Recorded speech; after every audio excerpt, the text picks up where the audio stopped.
जय हिंद प्यारे साथियों। नीरज आईएएस के इस ऑनलाइन मंच में आप सभी का भरपूर स्वागत है। दोस्तों, हम लोग देख रहे हैं एनसीईआरटी का अर्जुना बैच, जिसमें हम लोगों ने क्लास 6 की एनसीईआरटी इतिहास विषय की जो है शुरुआत किए हुए हैं और हम लोग देख रहे हैं हमारे अतीत पार्ट 1, जिसमें आज हम लोग पढ़ने वाले हैं नए साम्राज्य और नए राज्य। यह आपका लेक्चर नंबर 10 होने वाला है। तो आज के इस अध्याय में हम जो पढ़ेंगे, पहले तो आप जान लीजिए कि यह आपका एनसीईआरटी का अध्याय नंबर 10 होने वाला है। इस अध्याय 10 में हम लोग क्या पढ़ने वाले हैं, तो नए साम्राज्य के विषय में जानेंगे और राज्य के विषय में जानेंगे। यानी कि इस अध्याय में हम लोग जो है मोटा मोटी अगर देखा जाए तो अभिलेखों के बारे में बात करेंगे। अभिलेख यानी कि आपने पीछे पढ़ा है अभिलेख के बारे में, शायद पहली या दूसरी ही क्लास में आपने इसके विषय में पढ़ लिया था, इसके विषय में आपने जान लिया था। तो अभिलेख कहते किसे हैं, इससे आप परिचित हैं। तो अभिलेखों के विषय में हम लोग पढ़ाई करने वाले हैं और इस अध्याय में हम कौन कौन से अभिलेख देखेंगे, किस किस राजा के अभिलेख देखेंगे, किस टाइम पीरियड के अभिलेख देखने वाले हैं। तो सबसे पहले हम लोग देखेंगे गुप्त काल को, ठीक है। फिर उसके बाद हर्षवर्धन के अभिलेख को देखेंगे, फिर पल्लव और चालुक्य के विषय में हम लोग देखने वाले हैं, ठीक है। यानी कि हम इसमें जो है अभिलेखों के विषय में पढ़ाई करने वाले हैं। पहला हम गुप्त एज के एक शासक हैं जिनका नाम है समुद्रगुप्त। समुद्रगुप्त के अभिलेख से हमें क्या जानकारी मिलती है, इसके विषय में हम लोग पढ़ाई करने वाले हैं। फिर उसके बाद हर्षवर्धन के विषय में हम लोग इस अध्याय में पढ़ाई करेंगे और उसके बाद पल्लव, चालुक्य आदि के विषय में हम इस अध्याय में पढ़ाई करने वाले हैं। तो ये एक बालक आपको दिख रहा होगा, इसी बालक के माध्यम से, इस बच्चे के माध्यम से जो है आपको एनसीईआरटी समझाई जा रही है। आपको इसमें जो है परीक्षा के लिए महत्वपूर्ण फैक्ट नहीं मिल रहा है ना, लेकिन मैं कुछ बाहर से जो है फैक्ट लेकर आता हूं जो आप आसान वे में इस माध्यम से समझ भी पाते हैं और आसान माध्यम से समझ पाने के रास्ते आपका जो है कॉन्सेप्ट जो होता है वह क्लियर हो जाता है। तो ये क्लास 6 के बच्चों के लिए लिखी गई है, इसलिए आपको इसमें फैक्ट वगैरह कम देखने को मिलेगा। मैंने पीछे की क्लास में बता भी दिया होगा शायद कि ये जो एनसीईआरटी है यह केवल आपका जो है बेसिक कंप्लीट करती है। अगर आप बेसिक पहले से कमजोर है आपका तो एनसीईआरटी पढ़ने की जरूरत है, अगर बेसिक मजबूत है तो आप एनसीईआरटी स्किप करके आगे बढ़ सकते हो। क्योंकि जब कोई शिक्षक आपको पढ़ाएगा तो इन बिंदुओं को आपस में समेट कर पढ़ाएगा, लेकिन वह बेसिक चीजें आपका नहीं बताएगा। जैसे अभिलेख, अभिलेख क्या होता है ये आप पहली क्लास में यानी कि पहले अध्याय में आपने इसके विषय में पढ़ लिया है कि अभिलेख होता क्या है। अब क्लास में टीचर अगर पढ़ाएगा तो अभिलेखों के विषय में पढ़ा देगा, ना कि इसके जो है डिटेल्स के बारे में जाएगा। तो इसलिए आप जो है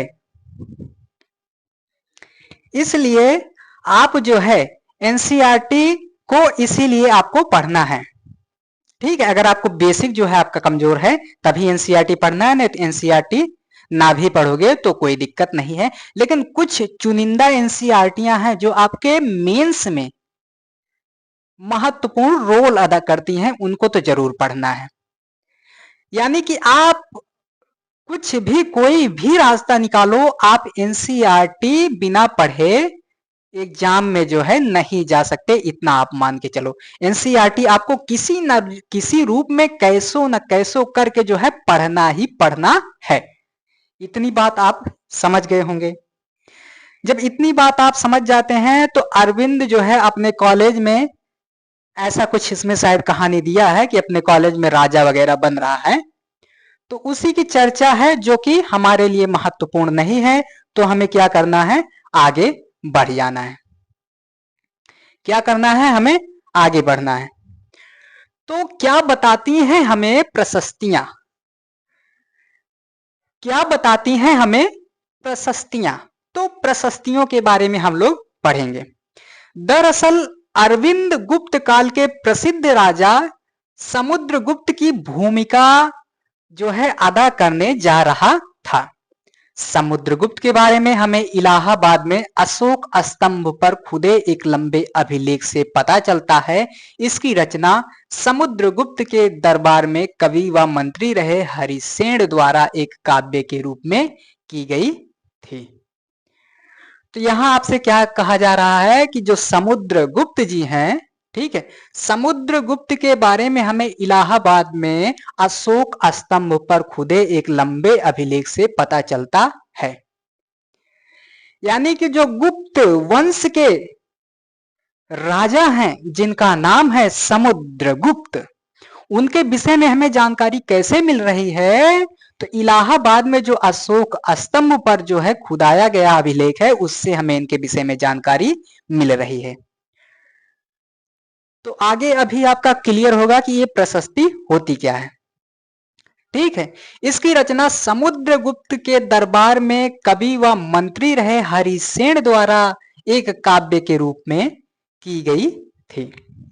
तो यहां जितनी भी बात कही जा रही है और जो भी मैं बगल में ऐसे साइड में लिख दूं और जो मैं हाईलाइट कर दूं, ठीक है, जो चीज मैं ऐसे बगल में, ठीक है, ऐसे बगल में लिख दूं और जो चीज मैं हाईलाइट कर दूं, उसे आप जो है एकदम इंपॉर्टेंट ही समझिएगा, उसे महत्वपूर्ण ही समझिएगा। तो मैंने ये वाली लाइन आपको हाईलाइट की, ये महत्वपूर्ण है। फिर उसके बाद यहाँ जो हरिसेन के बारे में बताया जा रहा है वही मैंने यहाँ लिख दिया है कि हरिसेन कौन थे। तो आपने सुना होगा प्रयाग प्रशस्ति। प्रयाग प्रशस्ति के लेखक जो हैं, ठीक है, हरिसेन है। और हरिसेन कौन थे? तो ये जो है समुद्रगुप्त के दरबारी थे और मंत्री भी थे। इतना आपको समझ में आया कि हरिसेन जो है कौन थे? तो हरिसेन प्रयाग प्रशस्ति के लेखक थे और समुद्रगुप्त के दरबारी भी थे और मंत्री भी थे। हरिसेन का कहानी जो है यहीं खत्म हो गया। अब आगे बढ़ा जाए।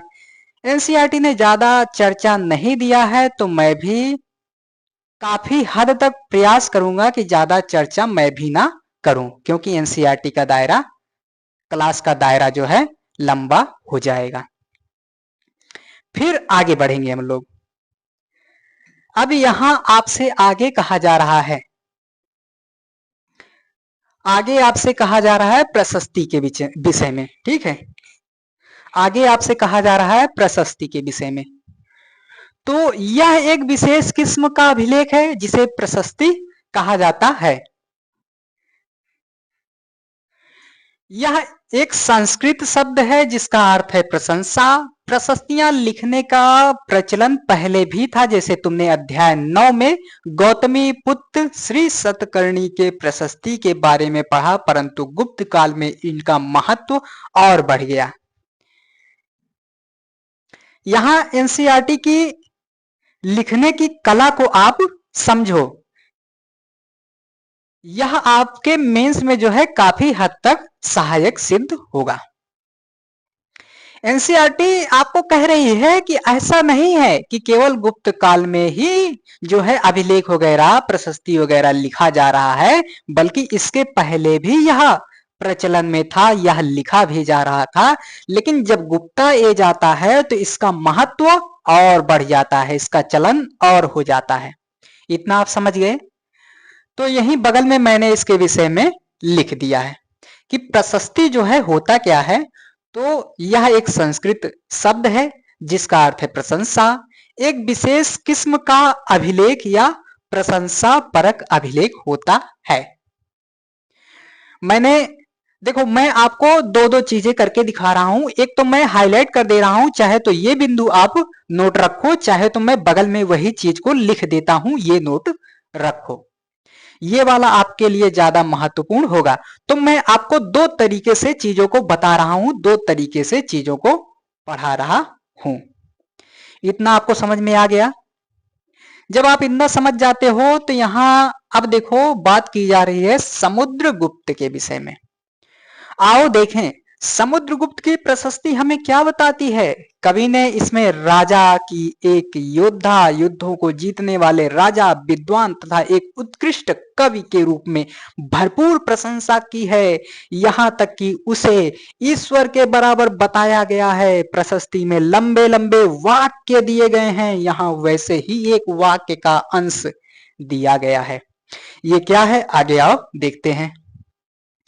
तो यहां देखो बात कही जा रही है योद्धा समुद्रगुप्त के बारे में।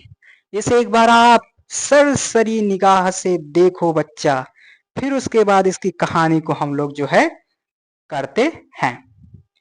तो यहां बात कही जा रही है योद्धा समुद्रगुप्त के बारे में। किसके विषय में कहानी कही जा रही है? योद्धा समुद्रगुप्त के बारे में। तो क्या कहा जा रहा है? जिनका शरीर युद्ध मैदान में कुठारों, कुल्हाड़ियों, तीरों, भालों, बर्छों, तलवारों, लोहे की गदाओं, नुकीले तीरों तथा अन्य सैकड़ों हथियारों से लगे घावों के दाग से भरे होने के कारण अत्यंत सुंदर दिखता है। अगर आप सही मायनों में देखो तो ये कुछ ज्यादा नहीं हो रहा है। सही से अगर देखो तो ये आपको ऐसा लग रहा होगा बहुत ज्यादा है, क्योंकि देखो जिनका शरीर युद्ध मैदान में कुठारों, कुल्हाड़ियों, तीरों, भालों, बर्छों, तलवारों, लोहे की गदाओं, नुकीले तीरों तथा अन्य सैकड़ों हथियारों से लगे घावों, इतना लगने के बाद मुझे तो ऐसा नहीं लगता है कि आदमी जो है बचा रह जाए। इतना होने के बाद कोई भी बंदा हो वह जो है प्रभु के साथ जो है प्रभु के साथ अपना कनेक्शन जोड़ लेगा, प्रभु के साथ अपना नाता जोड़ लेगा। क्योंकि कुठारों, कुल्हाड़ियों, तीरों, भालों, बर्छों, तलवारों, लोहे की गदाओं, नुकीले तीरों, अन्य सैकड़ों इसके अलावा अन्य सैकड़ों हथियारों, सोचो अब, इसके अलावा सैकड़ों हथियारों के दाग से भरे होने के कारण अत्यंत सुंदर दिखता है। ये आपको जो है नोट नहीं करना है, ये तो मैं आपको ऐसे ही बता रहा हूं, ये आपको नोट नहीं करना है।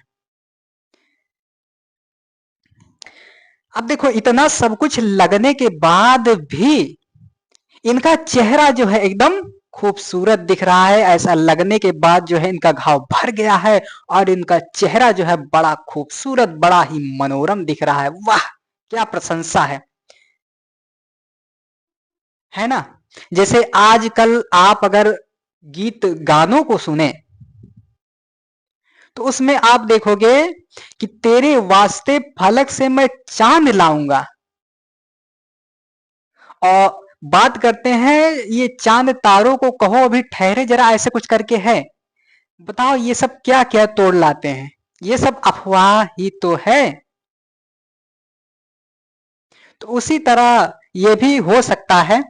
अब इतना आप अपने दिमाग से सोचो, इतना घाव लगने के बाद तुम्हें ऐसा लग रहा है कि कोई जीवित रहेगा, या उसके इतना कुछ लगने के बाद उसका घाव भर जाएगा?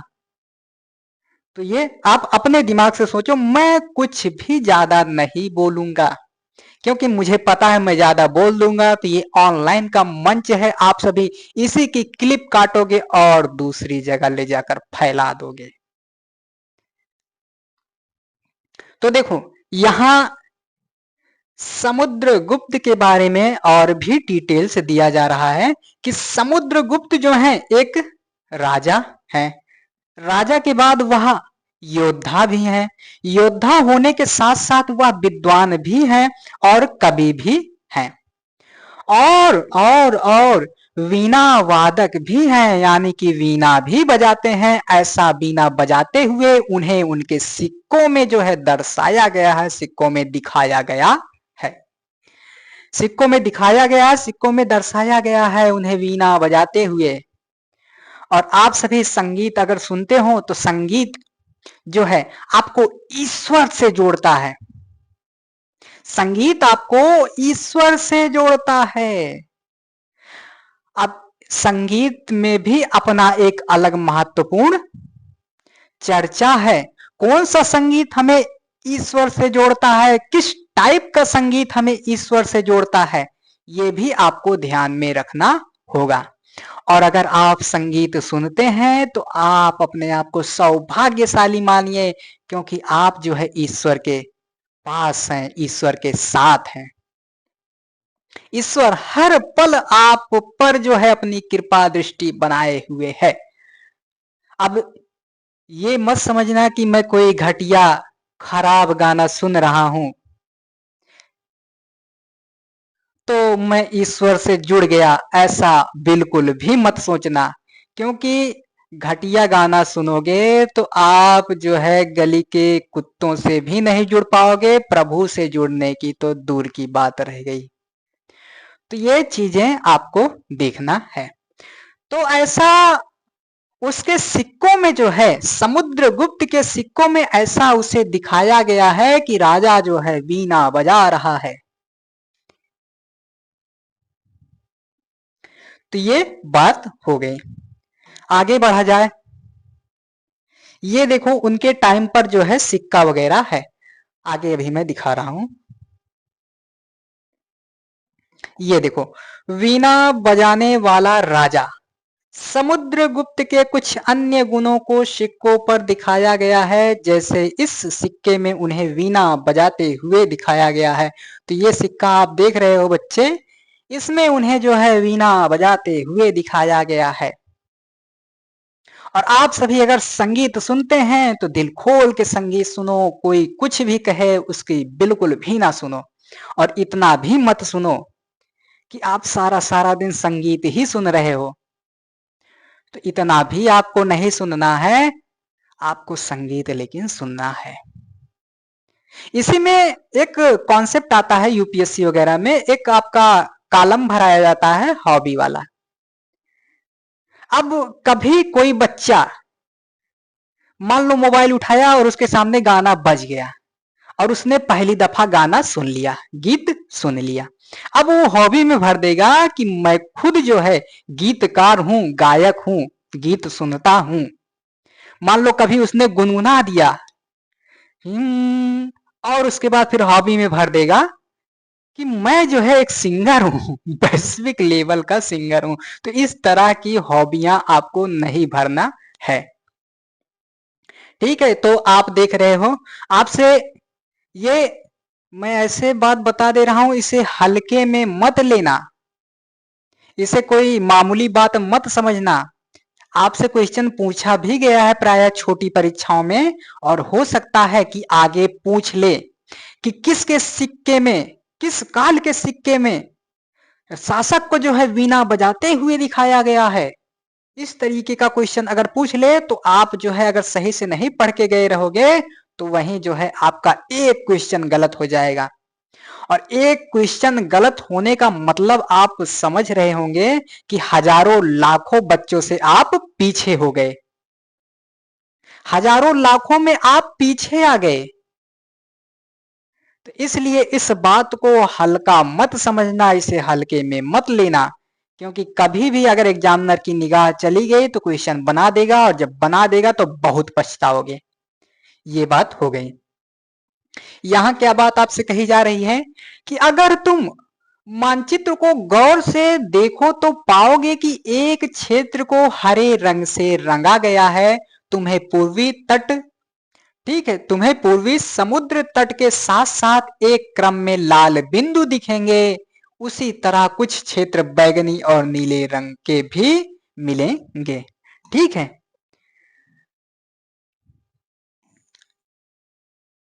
तो यहाँ यह मानचित्र जो है इस प्रशस्ति में प्राप्त जानकारियों के आधार पर बनाया गया है। हरिसेन 4 विभिन्न प्रकार के राजाओं और उनके प्रति जो है समुद्रगुप्त की नीतियों का जो है वर्णन करते हैं। ये लाइन आप नोट करिए। फिर पहला, दूसरा, तीसरा और चौथा भी आप पहले नोट कर लीजिए बिना कुछ बताए। सबसे पहले तुरंत आप बिना कुछ बोले, बिना कुछ समझे, बिना कुछ बताए ये 3-4 लाइन आप नोट करिए। अगर एनसीईआरटी है तो पूरा हाईलाइट नहीं करना है, ये वाली लाइन हाईलाइट कर लेना है, इसको ऐसे टिक लगा देना है, क्योंकि ये जानकारी आप यहीं से उठा लो। जब ब्रांडेड क्लास होगी आपकी तो वहां भी उठा लेना, कोई दिक्कत नहीं। और मैंने कहा ना कि लिखने से आप बिल्कुल भी मत कतराइए और पढ़ने से भी आप बिल्कुल भी पीछे मत हटिए, क्योंकि आपको लगता है कि मैं 1 घंटे नहीं पढ़ूंगा तो क्या ही बिगड़ जाएगा, लेकिन आप 1 घंटे सोते हो तो कहीं जो है कोई बच्चा 2 घंटे एक्स्ट्रा जो है अपना लगा रहा होगा। आप अगर अभी 2-3 घंटे जो है ज्यादा लगा दोगे तो आपको जो है 3-4 अटेम्प्ट जो है बर्बाद नहीं करना पड़ेगा। तो आपके लिए क्या जरूरी है, 2-3 घंटा ज्यादा लगाना है या कि 2-3-4 अटेम्प्ट अलग से देना है, ज्यादा देना है? आप अपना डिसीजन खुद लीजिए। ये हो गया। तो आइए अब इसको थोड़ा सा पढ़ लिया जाए।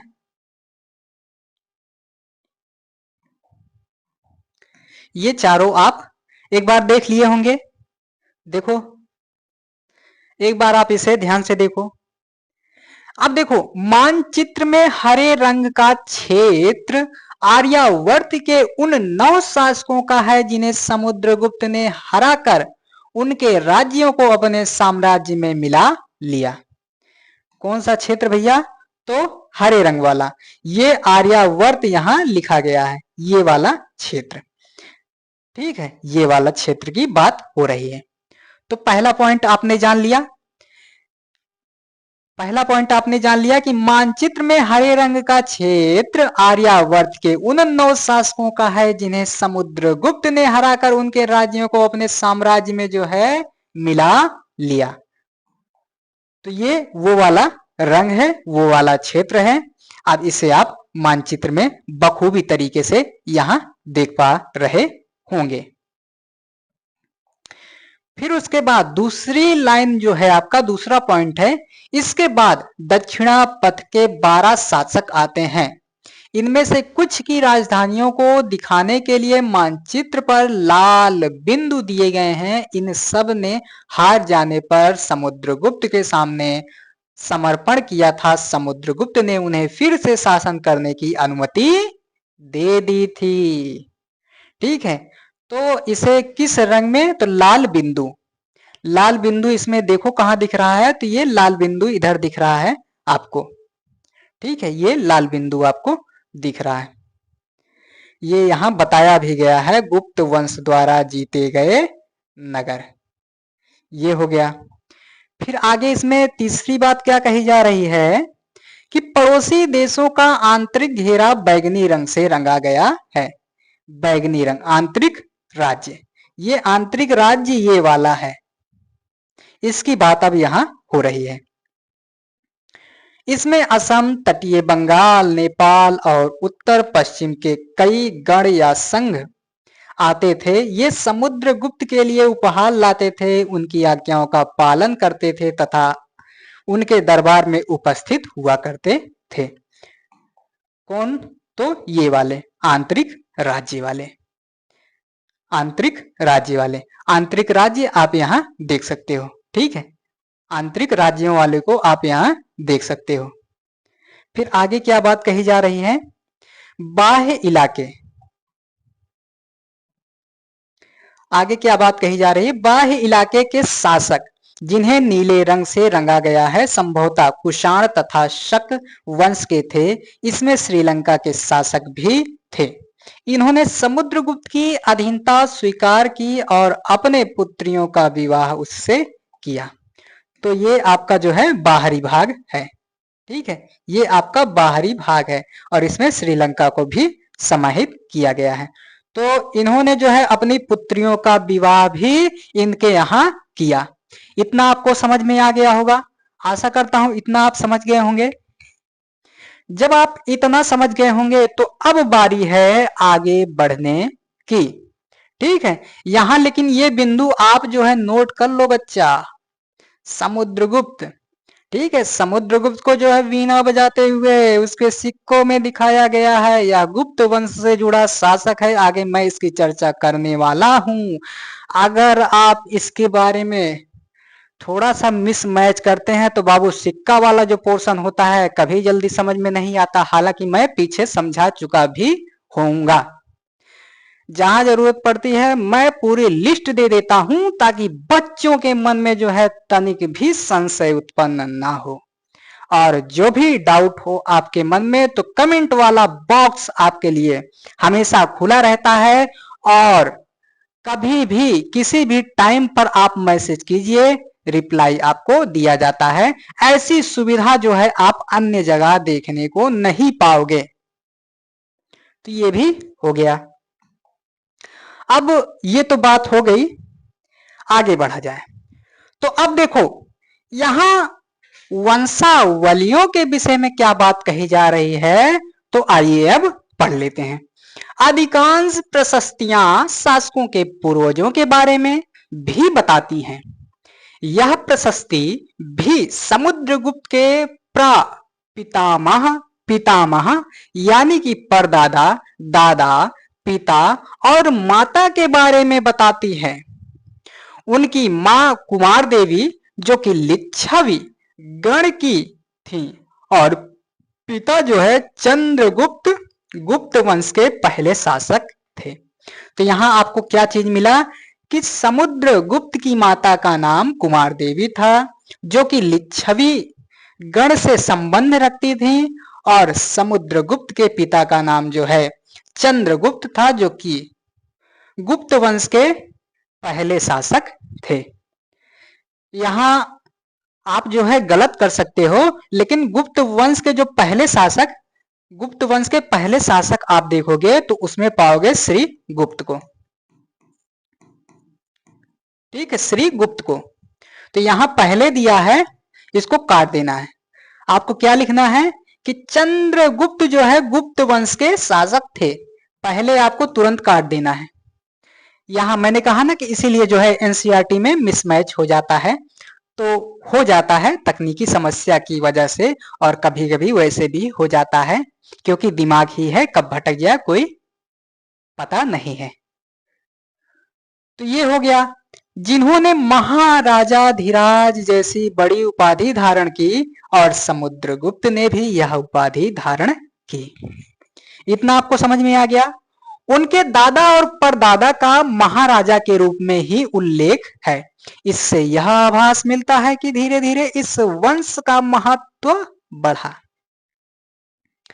तो यहां आपने क्या जाना, यहां आपने जाना कि कुमार देवी जो हैं समुद्रगुप्त की माता हैं और जो चंद्रगुप्त प्रथम है यह समुद्रगुप्त के पिता हैं। इतना आपने जान लिया।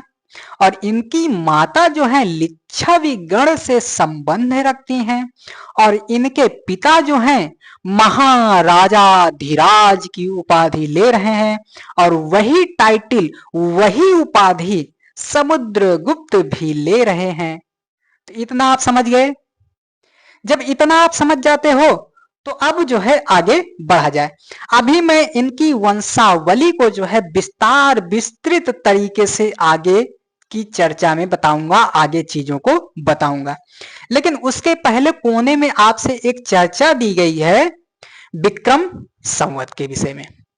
तो सबसे पहली बात यह आती है कि विक्रम संवत कब प्रारंभ हुआ।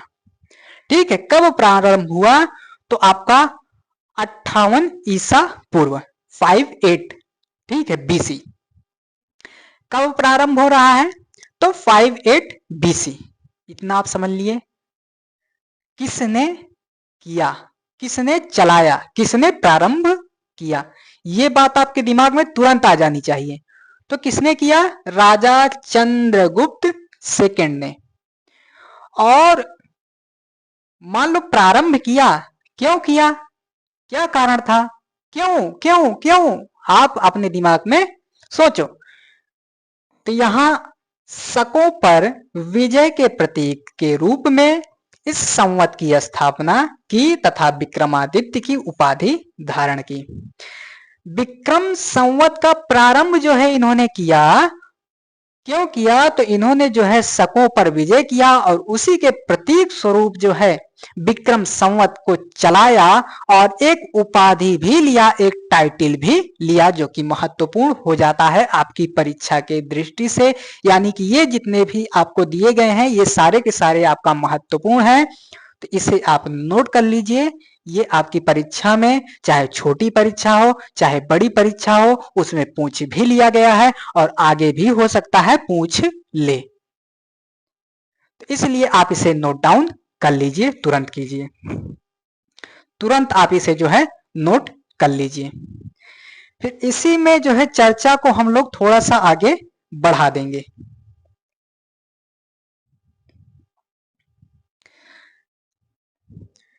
तो यहां कहा जा रहा है समुद्रगुप्त के बारे में हमें उनके बाद के शासकों जैसे उनके बेटे चंद्रगुप्त सेकंड की वंशावली से भी जानकारी मिलती है। उनके बारे में अभिलेखों तथा सिक्कों से पता चलता है उन्होंने पश्चिम भारत में सैन्य अभियान में अंतिम शक शासक को परास्त किया। तो किसने परास्त किया? तो चंद्रगुप्त सेकंड ने परास्त किया और एक टाइटल लिया जिसका नाम है विक्रमादित्य और संवत चलाया। इतना आप समझ गए। तो यही जो चंद्रगुप्त ठीक है सेकंड है, इन्हीं के दरबार में आपको देखने को मिलेंगे कालिदास। कौन देखने को मिलेंगे? कालिदास मिलेंगे। और खगोल शास्त्री जो हैं उनका नाम है आर्यभट्ट। आर्यभट्ट एक खगोल शास्त्री मिलेंगे जिनका नाम है आर्यभट्ट और कालिदास। और इन्हीं के दरबार में आप देखोगे नवरत्न। नवरत्न यहां मैंने आर्यभट्ट बताया है ना कि आलिया भट्ट। तो ये भी आप ध्यान में रखिए, ठीक है। जैसे भट्ट की चर्चा आती है आप चले जाते हो उधर आलिया भट्ट वाले में। तो आलिया भट्ट का जो है पेपर से दूर दूर तक नाता नहीं है, ठीक है। ये हो गया, इतना आपने समझा, इतना आपने जाना। अब आगे मैं इनकी वंशावली को आपको बता दे रहा हूं। तो देखो आप अब तक जिनके बारे में पढ़ रहे हैं उनका संबंध कहां से है? तो गुप्ता एज से है, जो मैंने क्लास के शुरुआती दौर में ही बता दिया कि इसमें हम लोग गुप्ता एज की चर्चा लेंगे, हर्षु के विषय में चर्चा लेंगे, थोड़ा पल्लू के विषय में चर्चा लेंगे, ठीक है। तो गुप्त वंश है। गुप्त वंश का संस्थापक जो है श्री गुप्त है, ठीक है। गुप्त वंश के संस्थापक कौन है? तो श्री गुप्त हैं। प्राय छोटी परीक्षाओं में भी पूछ लिया गया है, बड़ी परीक्षाओं में भी पूछ लिया गया है, आशा करता हूं आगे भी पूछा जाए। तो आप इसे ध्यान में रखिए। लेकिन एनसीईआरटी ने क्या गलती की थी? इनको जो है चंद्रगुप्त जो है प्रथम को जो है पहला शासक बताया था। तो एनसीईआरटी ने ये गलती की थी, हमने उसे करेक्शन भी कर लिया। यानी कि एनसीईआरटी यहां क्या कह रही है आपसे? देखो एनसीईआरटी यहां कह रही है चंद्रगुप्त गुप्त वंश के पहले शासक थे। तो पहले नहीं है भैया, पहले आपका इसके संस्थापक आ जाते हैं जिनका नाम है श्रीगुप्त। तो वो लाइन वहां पहले वाली काट के आगे बढ़ जाना है। मैंने कहा भी कि गलतियां हो जाती हैं, दिमाग ही है। तो आप एक सेना में कोट है कि अगर आप प्रैक्टिस के मैदान में जितना पसीना बहाओगे जंग में उतना कम खून बहाना पड़ेगा। तो इसे आप नोट करे रहिए। ये हो गया। तो गुप्त वंश के संस्थापक कौन है? श्री गुप्त जी हैं। फिर उसके बाद चंद्रगुप्त प्रथम आते हैं। तो पीछे आपने वंशावलियों के विषय में पढ़ा, तो ये या इनके पहले के आसपास के जितने भी राजा रहे हैं वह या तो राजा या महाराजा आदि का टाइटल आदि की उपाधि लेते थे। लेकिन जब चंद्रगुप्त प्रथम का टाइम आता है तो उन्होंने क्या टाइटल लिया, क्या उपाधि लिया, तो महाराजाधिराज की उपाधि ले रहे हैं। ठीक है, महाराजाधिराज यानी कि राजाओं से, महाराजाओं से ऊपर, महाराजाधिराज ये टाइटल लिया। तो इनकी पत्नी का नाम क्या देखा आपने पीछे, कुमार देवी, जो कि लिच्छवी गण से संबंध रख रही हैं। इनके विषय में आपने जाना, इतना जाना। फिर इन्हीं के बेटे का नाम, श्री गुप्त के बेटे का नाम चंद्रगुप्त, चंद्रगुप्त के बेटे का नाम समुद्रगुप्त। तो अब जान गए आप कि समुद्रगुप्त के पिता कौन थे या माता वगैरह कौन थी। तो इतना आपने जान लिया, इतना जान लिया। और समुद्रगुप्त को ही भारत का नेपोलियन कहा जाता है, ऐसा कई परीक्षाओं में पूछ भी लिया गया है, आगे भी पूछा जा सकता है, तो इसलिए आप इसे भी ध्यान में रखो। फिर समुद्रगुप्त जो हैं, इनके विषय में हमने बहुत कुछ पढ़ा, पीछे बहुत कुछ पढ़ा, खूब सारा पढ़ाई किया। तो ये समुद्रगुप्त जो है कहां से संबंध रख रहे हैं, किससे संबंध रख रहे हैं, तो ये, और इन्हें भी भारत का नेपोलियन कहा जा रहा है। आपसे क्वेश्चन पूछ लिया जाए कि भारत का नेपोलियन किसे कहा जाता है, तो आप लगाओगे समुद्रगुप्त को। कई बार क्वेश्चन पूछ लिया गया है और आगे भी पूछे जाने की संभावना पूरी तरह से बनी हुई है, अतः मैं आप सभी से आशा अपेक्षा करता हूं कि आप इसे ध्यान रखोगे। ये हो गया। तो समुद्रगुप्त ने भी जो है महाराजाधिराज का टाइटल लिया, महाराजाधिराज की भी उपाधि इन्होंने भी लिया। अब इनके दो लल्ला हैं, ठीक है, इनके दो बच्चे हैं, दो लल्ला हैं। एक आदमी जो है, जैसे आप गांव में देखते हो, कोई कोई जो है घर में दो भाई हैं, तो एक एकदम आलसी टाइप का रहेगा और एक कार्य कुशल रहेगा, हर चीज में निपुण रहेगा। तो उसी तरीके से आप यहां देखोगे कि ये जो समुद्रगुप्त हैं, यह एकदम विलासी टाइप के आदमी हैं, भोग विलास में हमेशा लगे रहते हैं। लेकिन चंद्रगुप्त सेकंड जो है, ये काफी प्रतिभाशाली व्यक्ति हैं, गुणवान व्यक्ति हैं, और इन्होंने जो है शकों पर विजय प्राप्त किया। उसी के उपलक्ष्य में जो है, उसी के प्रतीक स्वरूप इन्होंने विक्रम संवत चलाया, और विक्रम संवत चलाने के बाद इन्होंने एक अच्छी सी टाइटल लिया जिसका नाम है विक्रमादित्य। और इन्हीं विक्रमादित्य के नाम पर जो है, इन्हीं विक्रमादित्य के दरबार में जो है नवरत्न का कॉन्सेप्ट आता है। और जब इनके दरबार में नवरत्न का कॉन्सेप्ट आता है, तो उसी में आप देखोगे कालिदास, और पीछे आपने देखा आर्यभट्ट। आर्यभट्ट, आलिया भट्ट नहीं, आर्यभट्ट। और भी रत्न हैं जिनके विषय में यहाँ पढ़ने की कोई जरूरत नहीं है। जब मैं क्लास कराऊंगा तो वहां नवरत्नों के बारे में बताऊंगा, जो महत्वपूर्ण होंगे केवल उन्हीं के बारे में, और जो उनकी महत्वपूर्ण रचना होगी उसके विषय में मैं पूरी जानकारी दूंगा। तो इतना आप समझ गए होंगे। फिर उसके बाद समुद्रगुप्त के बाद कुमारगुप्त आते हैं, फिर स्कंदगुप्त आते हैं। यहां इससे ज्यादा जो है एनसीईआरटी के दायरे को तोड़कर पढ़ाई करने की जरूरत नहीं है, ठीक है। आप इनके विषय में, चंद्रगुप्त सेकंड के विषय में, आप अगर साहित्य में रुचि रखते हो, आप छायावाद में जाओगे हिंदी के, तो वहां आपको मिलेंगे छायावाद के एक महत्वपूर्ण आधार स्तंभ जिनका नाम है जयशंकर प्रसाद। उन्होंने ध्रुव स्वामिनी नामक नाटक की रचना की, और उसमें जो है गुप्त वंश पर उन्होंने काफी अच्छा लिखा है। गुप्त वंश के कई शासकों पर भी उन्होंने जो है अपनी लेखनी चलाई है। तो इस तरह के साहित्य वगैरह आप पढ़ा करिए, इस तरीके के फिल्में भी आप देखा करिए, ठीक है। इस तरीके का साहित्य आप पढ़िए, क्योंकि कब आपकी जिंदगी बदल जाए यह कोई कह नहीं सकता। उदाहरण के तौर पर बहुत से उदाहरण दिए गए हैं, मैं दो चार की चर्चा कर दे रहा हूं।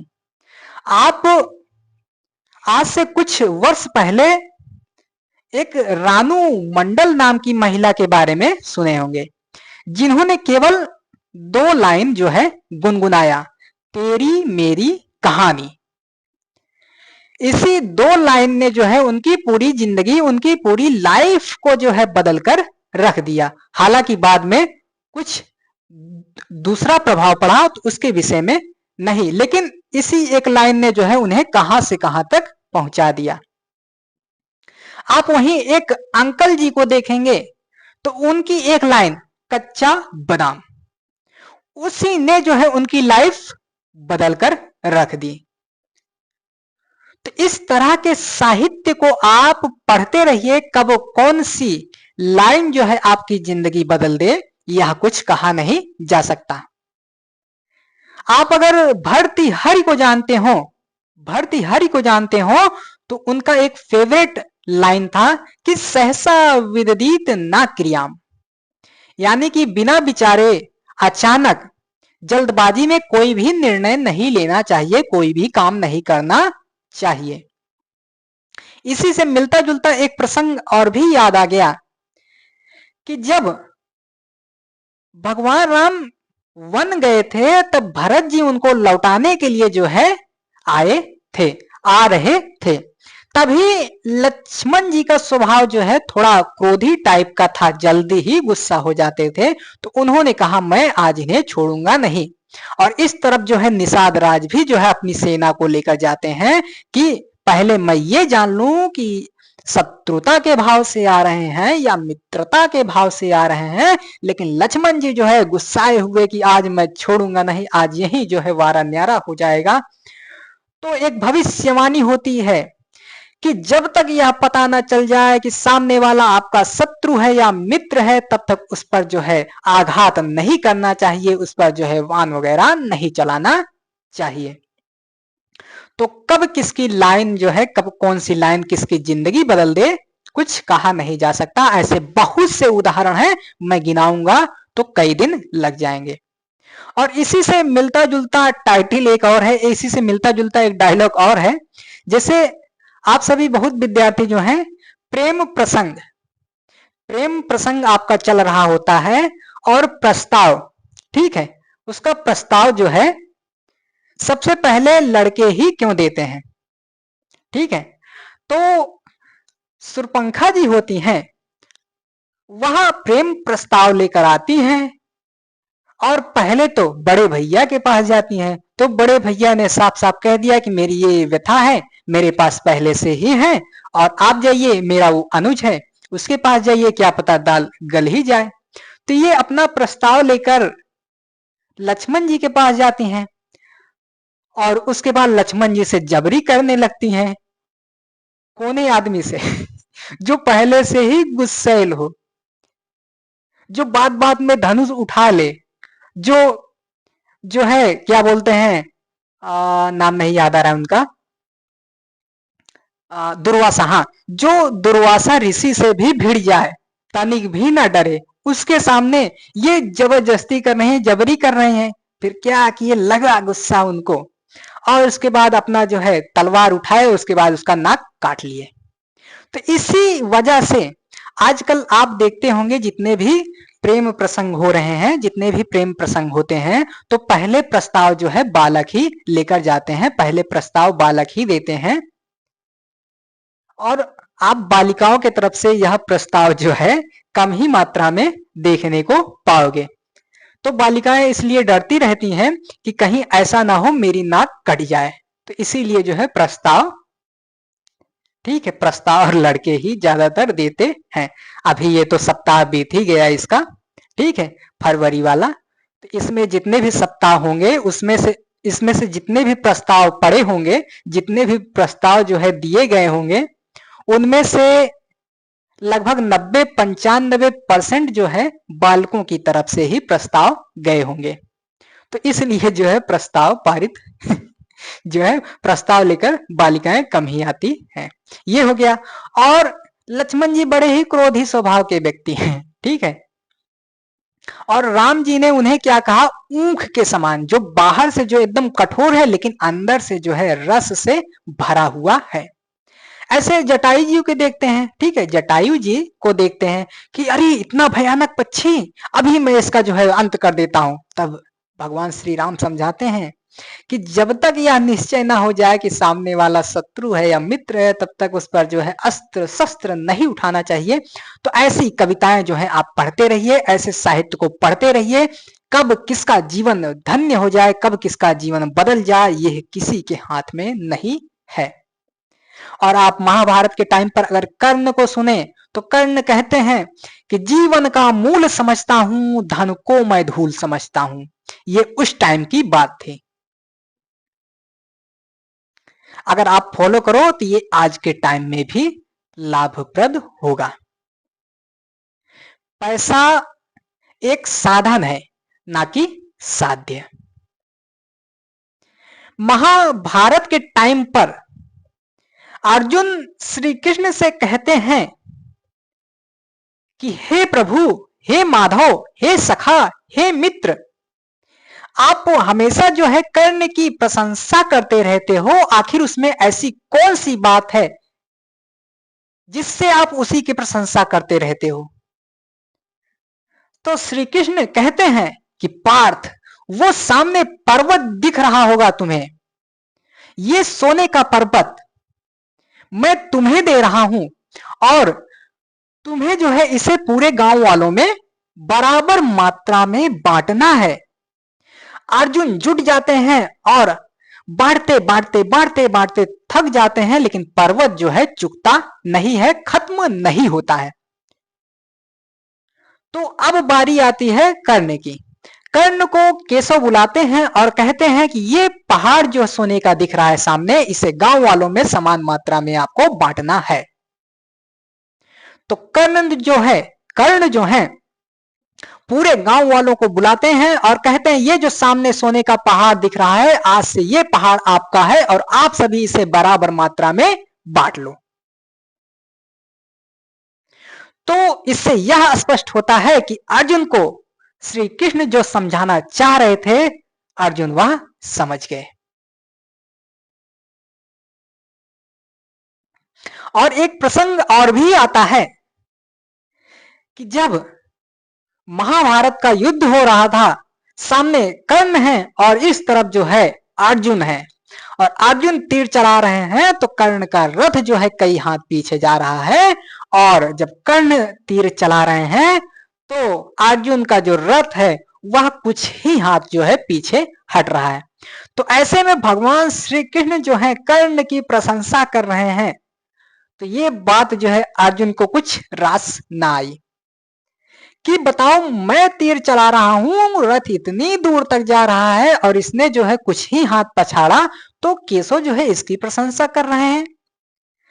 तो वहीं केशव उनको समझाते हैं कि जो तुम्हारा रथ है वह अग्निदेव द्वारा दिया गया भेंट है और इस पर साक्षात श्री हनुमान जी, श्री बजरंगबली विराजमान है और तीनों लोक का भार जो है इस पर, यानी कि मैं बैठा हुआ हूं, और फिर भी अगर जो है कोई इस रथ को जो है तनिक भी पीछे कर रहा है तो वह जो है प्रशंसा का पात्र है। अगर सही मायने में देखा जाए तो कर्ण जो है युद्ध जो है केशव से हारते हैं, ना कि अर्जुन से। सही मायने में अगर देखा जाए तो बात यह निकल कर आती है। और कर्ण जो है हमेशा से ही अपने आप को सूत पुत्र नीच जाति का कहला कर अंततोगत्वा जो है प्रभु में विलीन हो जाते हैं। लेकिन कभी भी उन्हें जो है उनको इस बात का बुरा नहीं लगा। बुरा लगता था, लेकिन उन्होंने जो है इसे अपनी कमजोरी ना बनाकर इसे अपनी ताकत बनाया। भले ही वो क्षत्रिय कुल से पांडव के बड़े भाई थे, लेकिन उन्होंने कभी जो है इस बात का रोना नहीं रोया कि मुझे सब ये कहते हैं, वो कहते हैं, ऐसा कहते हैं, वैसा कहते हैं, बल्कि उन्होंने इसे अपना अस्त्र शस्त्र बनाया और इसी के बलबूते जो है आज उन्हें जो है इतिहास में स्वर्णिम अक्षरों में उनका नाम लिखा जाता है। तो इसीलिए अगर आपके भी जीवन में समस्याएं आती हैं, आपके जीवन में भी ऐसा कुछ होता है तो आप अपने आप को जो है सौभाग्यशाली मानिए कि कम से कम आपके पास दुख तो आ रहा है। ये दुख जो है आपको मोटिवेट करने आता है ताकि आप जो है निखर सको। बहुत से ऐसे लोग हुए हैं जो कुछ भी नहीं कर पाए हैं, कुछ माने कुछ भी नहीं कर पाए हैं, और वो जो है बड़े बड़े पैसे वाले लोग हैं। आप आईएएस वगैरह जो बनते हैं उसमें से आप ज्यादातर लोगों को देखोगे तो इसी पृष्ठभूमि से आते हैं जिनके यहां समस्याएं जो हैं व्याप्त रहती हैं। अभी आप यूपीपी वाले में देखे हैं, उसमें दौड़ में तो एक बच्ची का जुनून देखकर आप सभी के रोंगटे खड़े हो जाने चाहिए। उस बच्ची का साहस देखकर आप सभी को अपना उत्साह 4, 5, 6, 7, 8 हजारों लाखों गुना जो है तीव्र बढ़ा देना चाहिए। पैर टूट गया लेकिन फिर भी जो है दौड़ती रही, दौड़ नहीं पाई तो रेंगते हुए जो है अपनी रनिंग को जो है उसने पूरा किया। तो ऐसे भी उदाहरण आपके सामने हैं। आप हालातों का रोना रोने लगते हो कि मेरे पास ये नहीं है, वो नहीं है, मैं कर ही नहीं पाऊंगा, लेकिन उसका जो है पैर टूट गया लेकिन फिर भी जो है रेंगते हुए अपनी रनिंग को पूरा किया और जो है आज उसका एक अलग नाम है। तो आप में जुनून जज्बा इस तरीके का होना चाहिए कि घिरे चाहे लाख विपदाएं फिर भी मैं मंजिल तक जाऊंगा। आप सभी महाभारत में सुने होंगे कि वर्षों से वन में घूम घूम बाधा विघ्नों को चुम चुम सहधूप घाम पानी पत्थर पांडव आए कुछ और निखर सौभाग्य न सब दिन सोता है देखें आगे क्या होता है। तो अगर उस बच्ची को देखकर आपको मोटिवेट नहीं हुए, आपके अंदर जो है पढ़ने की इच्छा नहीं जगी, तो आप सभी को चुल्लू भर पानी में अपना नाक रगड़ लेना चाहिए। तो यहां चर्चा कुछ ज्यादा ही हो गया, तो इतना आपने आशा करता हूं समझ लिया होगा। जब इतना आप समझ जाते हो तो अब बारी है आगे बढ़ने की। अब आगे यहां आपसे और भी कुछ बातें कही जा रही हैं हर्षों के विषय में, सम्राट हर्षवर्धन के विषय में। ठीक है, सम्राट हर्षवर्धन के विषय में यहां आपसे कुछ बातें जो है कही जा रही हैं कि हर्षवर्धन तथा हर्षचरित। आप एक साहित्यकार देखोगे संस्कृत के, ठीक है, जिनका नाम है बाणभट्ट। इन्होंने जो है हर्षचरित लिखा, हर्षचरित। ठीक है, आप बाणभट्ट को देखेंगे तो इन्होंने जो है इनकी जीवनी लिखा जिसका नाम है हर्षचरित। इसमें इन्होंने जो है हर्ष के साम्राज्य आदि का जो है वर्णन किया है। बाणभट्ट जी जो हैं इन्होंने और भी जो है ग्रंथों की रचना की है। तो हमें केवल इसी के बारे में यहां जानना है। जब मैं आपका स्रोत पढ़ाऊंगा तो साहित्यिक और पुरातात्विक दोनों स्रोत पढ़ाऊंगा, तो उसमें साहित्यिक स्रोत के अंतर्गत जितनी भी किताबें हैं A to Z मैं सारा कुछ कंप्लीट करा दूंगा। इसके लिए आप निश्चिंत रहिए। ये हो गया। तो यहां आपको क्या जानना है कि जिस तरह गुप्त वंश के शासकों के बारे में अभिलेखों तथा सिक्कों से पता चलता है, उसी तरह कुछ अन्य शासकों के बारे में उनकी जीवनी से पता चलता है।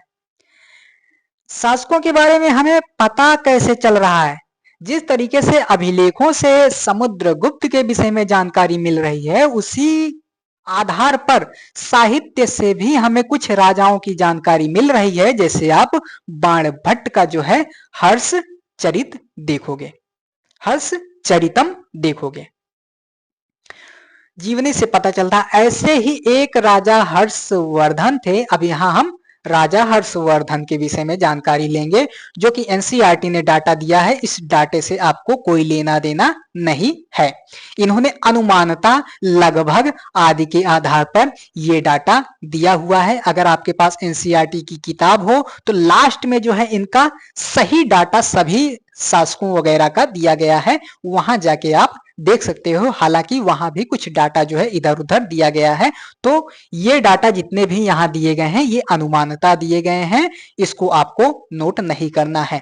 कुछ मास्टर जो है जो किनारे डेटा दिया रहता है उसको भी हाईलाइट करा देते हैं, अभी मैं आपको आगे दिखाऊंगा।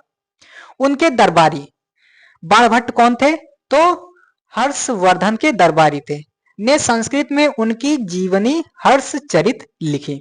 इतना आप जान गए। इसमें हर्षवर्धन की वंशावली देते हुए उनके राजा बनने तक का वर्णन है।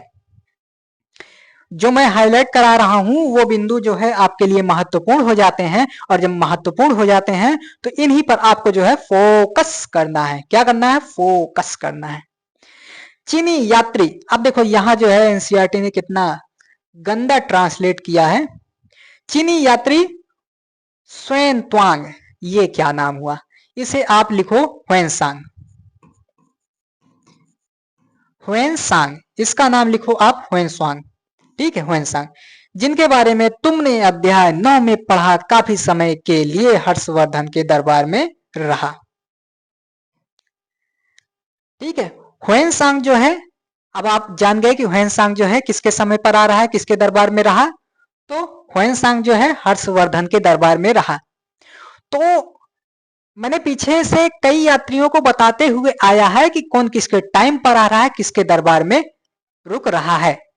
इतना आप समझ गए। उन्होंने वहां जो कुछ देखा, यानी कि ह्वेनसांग ने यहाँ जो कुछ भी देखा उसका विस्तृत विवरण दिया है। इससे भी हमें हर्षवर्धन के बारे में जानकारी मिलती है, हर्षवर्धन के राज्य, हर्षवर्धन का काल, हर्षवर्धन के साम्राज्य के विषय में इससे जानकारी मिलती है। तो किससे मिलती है? ह्वेनसांग के यात्रा वृत्त से मिलती है, और बाणभट्ट द्वारा लिखी गई हर्षचरितम से हमें प्राप्त होती है। इतना आप जान गए। इसके विषय में चर्चा हो ही गई है, आगे बढ़ते हैं।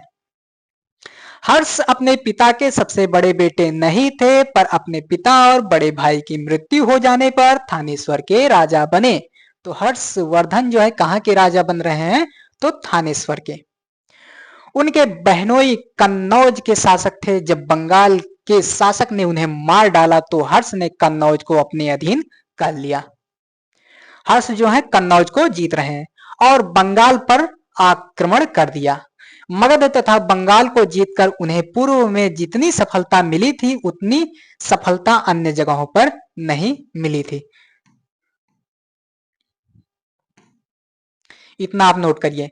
जब उन्होंने नर्मदा नदी को पार कर दक्कन की ओर आगे बढ़ने की कोशिश की, तब चालुक्य नरेश पुलकेशिन द्वितीय ने उन्हें रोक दिया। इनका सामना किससे हो रहा है? तो पुलकेशिन द्वितीय से हो रहा है। किससे हो रहा है? पुलकेशिन द्वितीय से हो रहा है। पुलकेशिन द्वितीय इन्हें रोक देता है, और यहां से जो है आपके यूपीएससी में क्वेश्चन बनाया गया है और अन्य भी परीक्षाओं में क्वेश्चन पूछा गया है। तो ये लाइन जो है आपकी, दो लाइन जो है काफी महत्वपूर्ण हो जाती है, इसे आप नोट कर लीजिए। ये दो लाइन आपकी काफी महत्वपूर्ण हो जाती है, इसे आप जो है नोट कीजिए, तुरंत नोट कीजिए। ये दो लाइन आपका यूपीएससी में भी पूछ लिया गया है, अन्य परीक्षाओं में भी पूछ लिया गया है, इसलिए ये आपका महत्वपूर्ण हो जाता है। आगे भी हो सकता है पूछ ले कि हर्षवर्धन को किसने रोक दिया। इतना आप समझ गए, इतना आप नोट करिए। अब आगे बढ़ते हैं।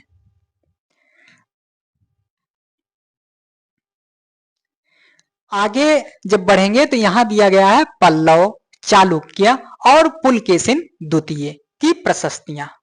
क्या? तो पल्लव पढ़ना है और चालुक्य, पुलकेशिन द्वितीय को पढ़ना है। इस काल में पल्लव और चालुक्य दक्षिण भारत के सबसे महत्वपूर्ण राजवंश थे।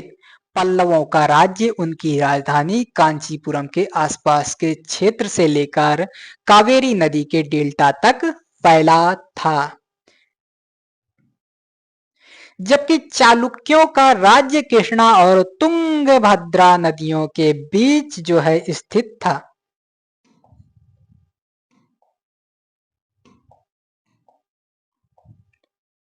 जबकि चालुक्यों का राज्य जो है कृष्णा और तुंगभद्रा नदियों के बीच स्थित था। यहाँ दो बातें अलग अलग कही जा रही हैं, तो मैंने दो पेन का प्रयोग कर दिया। इसी तरीके से अगर आपके पास एनसीईआरटी हो तो दो रंग से रंगो, अगर एनसीईआरटी नहीं है तो उसके बाद जो है आप दो अलग पेन से इसे लिख दो और इसी तरीके से लिखते चलो। इसी तरीके से जो भी डायग्राम हो, चीजें वगैरह हो, बनाते चलो। हो गई। चालुक्यों की राजधानी एहोल थी। क्या थी? तो चालुक्यों की राजधानी एहोल थी। यह एक प्रमुख व्यापारिक केंद्र था। धीरे धीरे यह एक धार्मिक केंद्र भी बन गया, जहां कई मंदिर थे। पल्लव और चालुक्य एक दूसरे की सीमाओं का अतिक्रमण करते थे। मुख्य रूप से राजधानियों को निशाना बनाया जाता था, जो कि समृद्ध शहर थे। इतनी बात है। निशाना किसको बनाया जा रहा है? तो राजधानियों को बनाया जा रहा है, क्योंकि वह संपन्न होता था और निशाना बनाया जाता था। जो भी चीजें होती थी लूट लिया जाता था, छीन लिया जाता था। तमाम चीजें हो सकती हैं। पुलकेशिन द्वितीय सबसे प्रसिद्ध चालुक राजा थे। उनके बारे में हमें उनके दरबारी कवि रवि कीर्ति द्वारा रचित प्रशस्ति से पता चलता है। अब देखो, आपसे प्रायः इस तरीके का क्वेश्चन पूछ लेता है। पहले सीधा सीधा क्वेश्चन पूछ लेता था बड़ी परीक्षाओं में। बड़ी परीक्षाओं से आशय आरओ, पीसीएस और यूपीएससी। पीसीएस जब मैं कहूं तो आप दोनों को जोड़ना, मतलब हर जगह का जोड़ना, हर स्टेट पीसीएस को जोड़ना। जब मैं आरओ कहूं तो जीएस का पार्ट आपका जो ये इलाहाबाद यूनिवर्सिटी या ऐसे कुछ करके है, हाई कोर्ट वाला, हाँ हाई कोर्ट वाला, ये वाला जो आरओ है उसमें भी अगर जीएस का पार्ट हो तो वहां भी ये महत्वपूर्ण हो जाएगा। तो बड़ी परीक्षाओं में अब क्या करने लगा है कि ऐसे चार शासक दे देगा और चार साहित्यकार या उनके जो राज्य से जुड़े रहेंगे या उनके दरबारी रहेंगे, ऐसे दे देगा और आपको मिलाने के लिए कहेगा। ज्यादातर क्वेश्चन जो है अब इस तरीके के पूछे जा रहे हैं। पहले सीधा सीधा दे देता था कि इनके दरबारी जो हैं कौन हैं, इनके दरबार में कौन रहते थे, इन्होंने क्या लिखा, सीधा सीधा दे देता है। लेकिन अब क्या करता है, क्वेश्चन पूछने का तरीका उसने जो है बदल दिया है। अब चार शासक दे देगा और चार साहित्यकार दे देगा। इस तरीके से क्वेश्चन पूछेगा। या आपका चार जो है रचनाकार दे देगा और चार रचना दे देगा। तो इस तरीके से आपको सही जमाने को कह देगा। ठीक है, चार शासक दे देगा, उनकी राजधानियां दे देगा या क्षेत्र दे देगा कि किसको किसको जीता, तो आपको मिलाना रहेगा। और चार घटना दे देगा। चार घटना देने के बाद उनको जो है सही क्रम से आपको जमाना रहेगा कि पहले समुद्र आया कि वो आया, ऐसे इस प्रकार के। तो क्वेश्चन इस तरीके से जो है पूछे जाते हैं और पूछे जाएंगे। और छोटी परीक्षाओं में सीधा सीधा पूछ लेगा कि जो है रवि कीर्ति का संबंध जो है किसके दरबार से है, तो आप सीधा का सीधा लगाओगे पुलकेशिन सेकंड को।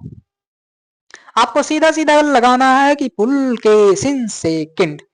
इसमें उनके पूर्वजों, खास तौर से पिछली चार पीढ़ियों के बारे में बताया गया है। पुलकेशिन द्वितीय को अपने चाचा से यह राज्य मिला। पुलकेशिन सेकंड को जो है राज्य किस प्रकार से मिल रहा है, ये बात यहाँ कही जा रही है।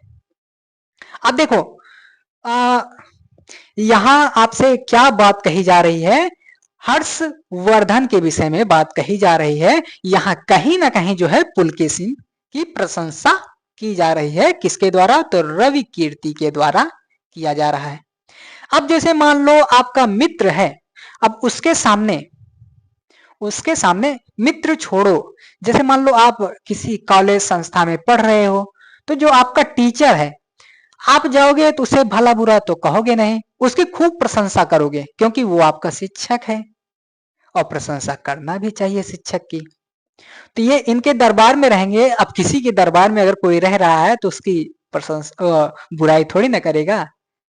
पता चला बुराई कर रहा है और राजा कहा चलो बहुत बुराई कर रहे हो, हटो हटो मेरे राज्य से हटो, तुम्हें भगाता हूं। कभी कभी ये अकबर वगैरह को आप देखोगे तो उसमें चापलूस वगैरह का कॉन्सेप्ट आता है कि जैसे मान लो प्रशंसा कर रहे हैं, अब राजा ने माला उतारा, ऐसे फेंक दिया, जाओ ले जाओ ले जाओ ले जाओ, ऐश करो पार्टी करो, जाओ। इस तरीके का। तो यहाँ यही बात कही जा रही है कि रवि कीर्ति के अनुसार उन्होंने पूर्व तथा पश्चिम दोनों समुद्र तटीय इलाकों में अपने अभियान चलाए। इसके अतिरिक्त उन्होंने हर्ष को भी आगे बढ़ने से रोका। रवि कीर्ति के विषय में यहाँ यानी कि रवि कीर्ति द्वारा जो है बताया जा रहा है किसके बारे में, तो पुलकेशिन के बारे में। यानी कि उसने हर्ष को भी रोका। किसने रोका? पुलकेशिन ने। देखो यहाँ ये मजाक कर रहा है, ठीक है, मजाक उड़ा रहा है। किसका? हर्षवर्धन का। कह रहा है कि हर्ष का अर्थ है आनंद। कवि का कहना है कि इस पराजय के बाद अब हर्ष हर्ष नहीं रहा। ये हो गया। कहीं ना कहीं यहां आप पुलकेशिन की प्रशंसा देखोगे। यहां पर पुलकेशिन द्वितीय ने पल्लव राजा के ऊपर भी आक्रमण किया, जिसे कांचीपुरम की दीवार के पीछे शरण लेनी पड़ी। पर चालुक्यों की विजय अल्पकालीन थी। लड़ाई से दोनों वंश दुर्बल होते गए। पल्लवों और चालुक्यों को अंततः राष्ट्रकूट तथा चोल वंशों ने समाप्त कर दिया। इनके बारे में तुम कक्षा 7 में पढ़ोगे। वाह, चलो भैया कक्षा 7 में अब आगे ज्यादा से ज्यादा एक अध्याय आपका और बचा है, फिर आप जो है क्लास 7 में ही चलोगे तो वहां पढ़ लिया जाएगा। तो आगे क्या बात कही जा रही है आपसे, इन राज्यों का प्रशासन कैसे चलता था? तो पहले के राजाओं की तरह इन राजाओं के लिए भूमि कर सबसे महत्वपूर्ण था। पहले भूमि कर जो है महत्वपूर्ण था, वैसे अब भी है। प्रशासन की प्राथमिक इकाई गांव होते थे। लेकिन धीरे धीरे कई नए बदलाव आए। राजाओं ने आर्थिक, सामाजिक, राजनैतिक या सैन्य शक्ति रखने वाले लोगों का समर्थन जुटाने के लिए जो है एक कदम उठाया। उदाहरण के तौर पर क्या उदाहरण दिया जा रहा है? तो उदाहरण के तौर पर यहां कहा जा रहा है कुछ महत्वपूर्ण प्रशासकीय जो है पद आनुवांशिक बन गए। अर्थात बेटे अपने पिता का पद पाते थे, जैसे कि कवि हरिसेन जो हैं अपने पिता की तरह महादंडनायक अर्थात मुख्य न्यायाधीश अधिकारी थे। ठीक है, आनुवांशिक पद बन गए थे पिता के बाद। जैसे हरिसेन जो है अपने पिता की तरह महादंडनायक अर्थात मुख्य अधिकारी थे। कुछ पद जो है अब अनुवांशिक हो गए हैं। अनुवांशिक की चर्चा मैंने पीछे कर दिया है कि यानी कि राजा के बाद राजा, राजा के बाद उसका बेटा, उसके बेटे के बाद उसका बेटा, उसके बेटे के बाद उसका बेटा।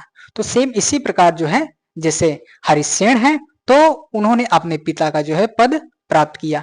अभी तक तो राजाओं वाले में देखा आपने, लेकिन यहां आप क्या देख रहे हो? प्रशासकीय पद, जो प्रशासन वाले पद हैं वह भी अनुवांशिक बनाए जा रहे हैं। हालांकि पीछे भी आपने कई पदों को देखा था कि कुछ अनुवांशिक थे, कुछ अनुवांशिक नहीं थे। इतना आपने देखा। कभी कभी एक ही व्यक्ति कई पदों पर कार्य करता था, जैसे कि हरिसेन एक महादंड नायक होने के साथ साथ कुमारामात्य अर्थात एक महत्वपूर्ण मंत्री तथा एक संधि विग्राहिक अर्थात युद्ध और शांति के विषयों का मंत्री भी था। तो यहां से जो है ये पूरा का पूरा आप नोट कर लीजिए। संभवतः वहां के स्थानीय प्रशासन में प्रमुख व्यक्तियों का बहुत बोलबाला था। इनमें नगर श्रेष्ठी यानी मुख्य बैंकर या शहर का व्यापारी, सार्थवा यानी व्यापारियों के काफिले का नेता। तो यहां कुछ शब्द हैं। कुमारामात्य क्या है? कुमार अमात्य अर्थात एक महत्वपूर्ण मंत्री। इसका अर्थ क्या है? एक महत्वपूर्ण मंत्री।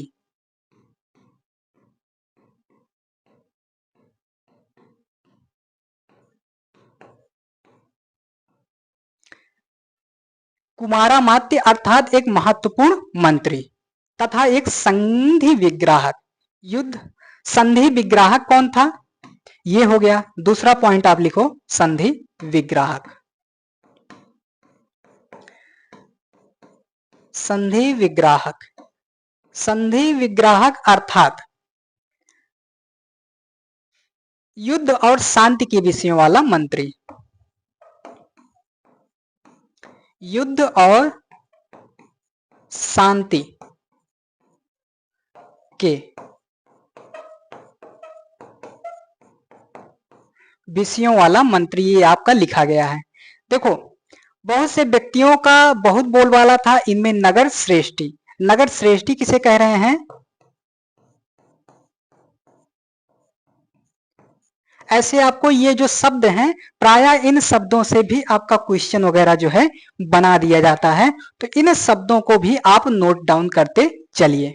नगर श्रेष्ठी यानी कि मुख्य बैंकर या शहर का व्यापारी, ये हो गया।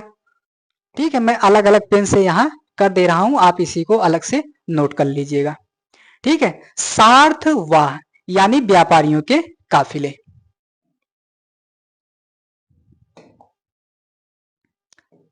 सार्थवाह यानी व्यापारियों के काफिले का नेता।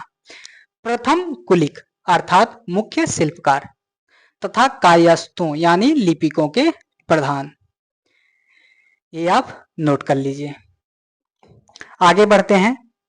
आगे बढ़ने के क्रम में हम लोग देखेंगे आगे जब हम लोग बढ़ेंगे तो आगे बढ़ने के क्रम में हम लोग देखेंगे, देखो यहां आपसे कहा जा रहा है कि इस तरह की नीतियां कुछ हद तक प्रभावशाली होती थी, समय के साथ साथ इनमें से कुछ व्यक्ति इतने अधिक शक्तिशाली हो जाते थे कि अपना स्वतंत्र राज्य स्थापित कर लेते थे। सोचकर बताओ कि अफसरों का पद अनुवांशिक कर देने में क्या क्या फायदे और क्या क्या नुकसान हो सकते हैं। तो इस टाइप के क्वेश्चन भी आप अपने से हल करिए, मैं कुछ नहीं कराऊंगा। एक नए प्रकार की सेना, कुछ राजा अभी भी पुराने राजाओं की तरह एक सुसंगठित सेना रखते थे जिसमें हाथी, रथ, घुड़सवार और पैदल सिपाही होते थे, पर इसके साथ साथ कुछ सेना नायक भी होते थे जो आवश्यकता पड़ने पर राजा को सैनिक सहायता दिया करते थे। इन सेना नायकों को कोई नियमित वेतन नहीं दिया जाता था, बदले में इनमें से कुछ को भूमि दान दिया जाता था। दी गई भूमि से ये कर वसूलते थे जिससे वे सेना तथा घोड़ों की देखभाल करते थे, साथ ही वे इससे युद्ध के लिए हथियार जुटाते थे। इस तरह के व्यक्ति सामंत कहलाते थे। तो आपको जानना है सामंत, तो ये जो ये कार्य कर रहे हैं ये कौन से व्यक्ति हैं? तो ये सामंत कहला रहे हैं। ठीक है, सामंत कहला रहे हैं। जहां कहीं भी शासक दुर्बल होते थे, ये सामंत जो हैं स्वतंत्र होने की कोशिश करते थे, यानी कि खुद को जो है सम्राट, सुल्तान वगैरह जो है घोषित कर देते थे। ये आप आगे की क्लासों में भी देखोगे। और दक्षिण के राज्यों में सभाएं, पल्लवों के अभिलेखों में कई स्थानीय सभाओं की चर्चा है। इनमें से एक था ब्राह्मण भूस्वामियों का संगठन, जिसे सभा कहते। आपसे क्वेश्चन पूछ लिया जाए, पल्लवों के अभिलेखों में कई स्थानीय सभाओं की चर्चा मिलती है, कि पल्लवों के अभिलेखों में जो सभा है यह क्या था? तो ब्राह्मण भूस्वामियों का संगठन ही सभा कहला रहा था। ये सभाएं उप समितियों के जरिए सिंचाई, खेतीबाड़ी से जुड़े विभिन्न काम, सड़क निर्माण, स्थानीय मंदिरों की देखरेख आदि का काम करती थी। इन इलाकों के भूस्वामी ब्राह्मण नहीं थे, वहां उर नामक ग्राम सभा के होने की बात कही गई है। नगरम व्यापारियों के एक संगठन का नाम है। आपसे क्वेश्चन पूछ लिया जाए कि नगरम क्या है? नगरम जो है व्यापारियों के एक संगठन का नाम है। इतना आप समझ गए। ब्राह्मण भूस्वामी, ठीक है, भूस्वामी ब्राह्मण नहीं थे, वहां उर नामक जो है ग्राम सभा के होने की बात कही गई है। तो यहां भी आपका कुछ ये चीज आप जो है नोट करिए कि जहां ये लोग नहीं थे ब्राह्मण भूस्वामी, ठीक है, यहां क्या बात कही जा रही है कि ये जो ब्राह्मण भूस्वामी नहीं थे, वहां जो है उर नगरम का कॉन्सेप्ट जो है आ रहा है। कितना आप जान गए। इसके बाद संभवतः इन सभाओं पर धनी तथा शक्तिशाली भूस्वामियों और व्यापारियों का नियंत्रण था। इनमें से बहुत सी स्थानीय सभाएं शताब्दियों तक काम करती रही। तमाम बातें हैं और आपको कुछ भी जानने की जरूरत नहीं है। यहाँ उस जमाने में आम लोग, यानी कि जब हर्षु का टाइम चल रहा है, पल्लू का टाइम चल रहा है और गुप्त का टाइम चल रहा है, ठीक है, तो उस समय लोग जो है, ठीक है, आम लोग, जैसे आजकल आम लोगों को आप देख रहे हो, आजकल आम लोगों को देख रहे हो कि कैसे जो है कीड़े मकोड़ों की तरह जो है कहीं भी कुचल दिया जाता है। आप कई घटना सुने होंगे। इसमें से आप जो है तमाम पीसीएस वगैरह के जो है आंदोलन देखेंगे, इधर जो है कुंभ वगैरह का जो है भगदड़ हुआ था ये भी देखेंगे। अभी हाल फिलहाल में जो है दिल्ली में जो है स्टेशन पर और कई भी स्टेशनों पर ऐसे भगदड़ हुए हैं, आप इसे भी देखोगे। तो आम जनता जो है ऐसे कुचल दी जाती है और सरकार भी जो है इसको छिपाने का जो है पूरा भरपूर प्रयास करती है।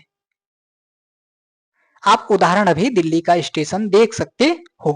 ये हो गया। तो यहाँ इस समय जो है आम जनता क्या कर रही थी, तो जनसाधारण के जीवन की थोड़ी बहुत झलक हमें नाटकों तथा कुछ अन्य स्रोतों से मिलती है। चलो इससे कुछ उदाहरण देखते हैं। कालिदास अपने नाटकों में राज दरबार के जीवन के चित्रण के लिए प्रसिद्ध हैं। इन नाटकों में एक रोचक बात यह है कि राजा और अधिकांश ब्राह्मणों को संस्कृत बोलते हुए दिखाया गया है। ठीक है, इन नाटकों की एक रोचक खास विशेषता यह है कि बोलते हुए दिखाया गया, क्या बोलते हुए, संस्कृत बोलते हुए राजाओं वगैरह को, ब्राह्मणों वगैरह को दिखाया गया है। जिसमें आप इनका अभिज्ञान शाकुंतलम देखोगे, कालिदास का नाटक है, 7 अंकों में लिखा गया है। उसमें जो है शकुंतला जो है ऐसे राजा दुष्यंत की याद में बैठी रहती हैं, खूब प्रेम प्रसंग जो है मन में चल रहा है और उसी बीच जो है दुर्वासा आते हैं और कहते हैं तुम जिसकी याद में जो है मुझ जैसे तपस्वी को नहीं देख रही हो, वह एक दिन जो है तुम्हें याद दिलाने पर भी तुम्हें याद नहीं करेगा।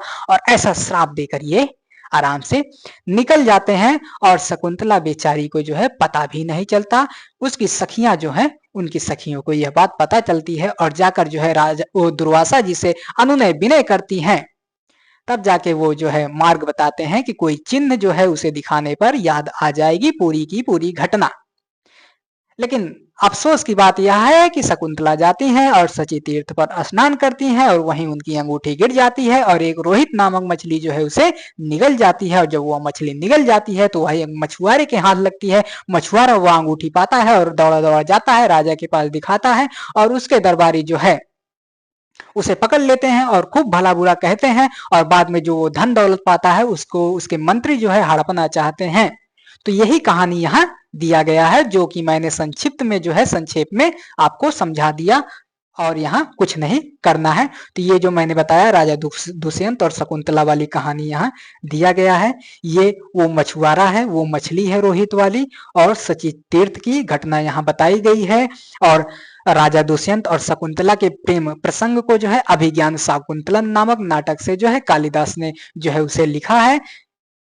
इतना, इससे ज्यादा आपको कुछ नहीं जानना है। और कभी अगर मौका मिले तो आप जो है बताइएगा। अभिज्ञान शाकुंतलम जो है पूरी की पूरी जो है संस्कृत और हिंदी में मैं उसको पढ़ा दूंगा और काफी अच्छी, काफी रोचक प्रेम प्रसंग है। आप सुनोगे, आप पढ़ोगे, भले ही संस्कृत नहीं आती लेकिन मजा खूब आएगा जब पढ़ोगे। तो यहाँ दुर्वासा की एंट्री बस केवल श्राप देने के लिए ही होती है और श्राप देकर बेचारे चले जाते हैं। ऐसे जब धनु ही टूट रही थी, जब सीता स्वयंवर हो रहा था, तब भी बेचारे दौड़े दौड़े चले जाते हैं।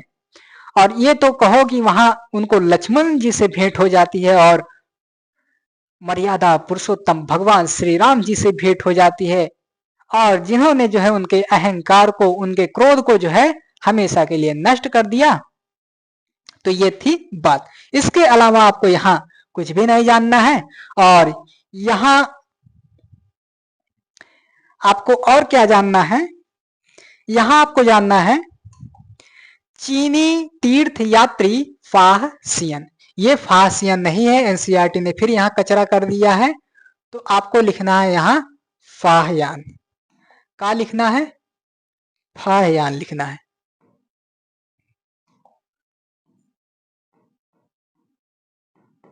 क्या लिखना है? फाहियां लिखना है।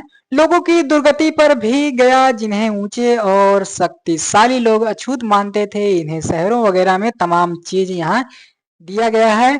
बाणभट्ट की एक और रचना है, चंद्रापीठ करके है, उसमें सुकनास वगैरह सब है, तो वह भी इनकी रचना है। उसमें एक चांडाल्य कन्या का जो है, चांडाल कन्या का प्रसंग आता है, जो जब आती है तो बांस के डंडे वगैरह जो है गिराती है, और मतलब यानी कि खुद वो आ रही है, अपने आने का संकेत दे रही है कि जो भी जो है हमें अछूत मानते हैं वो लोग जो है हमसे दूरी बना लें, दूर हो जाएं और मुझे जो है रास्ता दे दें।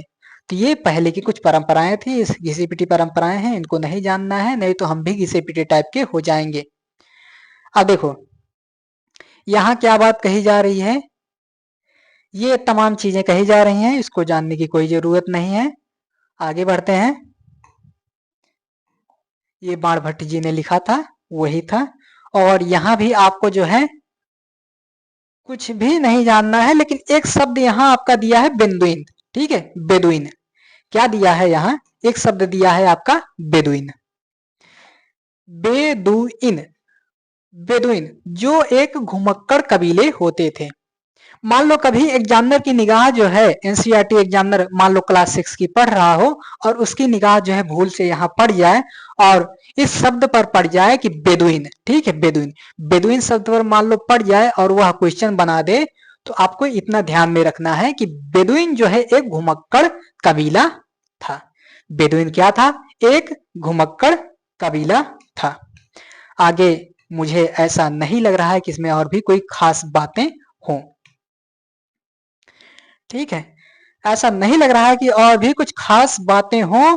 तो यहाँ आपसे दिया गया है उपयोगी शब्द। इन शब्दों पर आप जो है, इन शब्दों पर जितने भी शब्द यहाँ दिए गए हैं, इन शब्दों पर कम से कम 2-2, 3-3 लाइन आपको लिखना है। ये मैं लिखने के लिए इसलिए कहता हूं क्योंकि जब आप यूपीएससी मेंस मुख्य परीक्षा का आंसर राइटिंग करोगे, और चाहे पीसीएस का आंसर राइटिंग करोगे, चाहे आप अन्य भी परीक्षा के लिए इसे पढ़ रहे हो, अगर वहां लिखित परीक्षा है, अगर आप आंसर राइटिंग करने जाओगे तो आपको सबसे पहले गुजरना पड़ेगा भूमिका से।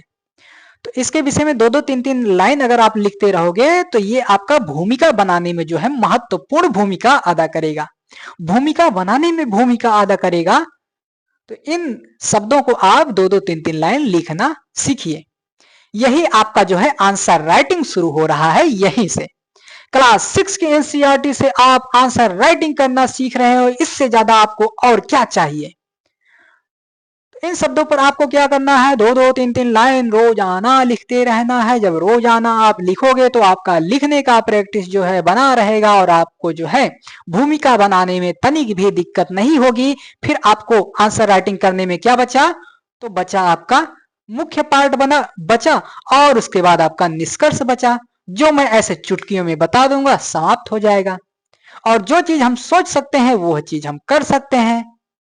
तो इसलिए कुछ भी असंभव नहीं है। ये आप अपने दिमाग से अगर ख्याली पुलाव आपके दिमाग में पक रहा हो तो उसको निकाल फेंकिए। ये हो गया। और मुझे ऐसा नहीं लग रहा है कि इसमें और भी कुछ महत्वपूर्ण होना चाहिए। यहां से आपको कुछ कह रहा है कि सही या गलत बताओ, ठीक है। हरिसेन ने गौतमी पुत्र श्री सतकर्णी की प्रशंसा में प्रशस्ति लिखा। तो यहाँ हरिसेन ने जो है समुद्र जी के विषय में लिखा है। किसके विषय में लिखा है? तो समुद्रगुप्त के विषय में लिखा है, ना कि हरिसेन के विषय में। तो इसे आप गलत काट दो। इसी तरीके से जो है ये भी आप पॉइंट जो है पीछे मैंने बताया है, ये आप देख लो। तो इसमें कुछ भी ऐसा नहीं है जो महत्वपूर्ण हो। तो आज के लिए बस इतना ही। मिलते हैं अगली क्लास में, तब तक के लिए धन्यवाद। जय हिंद। अगर चर्चा अच्छी लगी, क्लास अच्छी लगी तो इसे अपने दोस्तों में भी शेयर करें, क्योंकि अच्छी चीजों को आप जो है लोगों तक पहुंचाओगे तो आप भी एक अच्छे व्यक्ति कहलाओगे। तो इसलिए इस क्लास को ज्यादा से ज्यादा लोगों में शेयर करें और इस सेतु निर्माण के शिल्पी बने। बहुत बहुत धन्यवाद।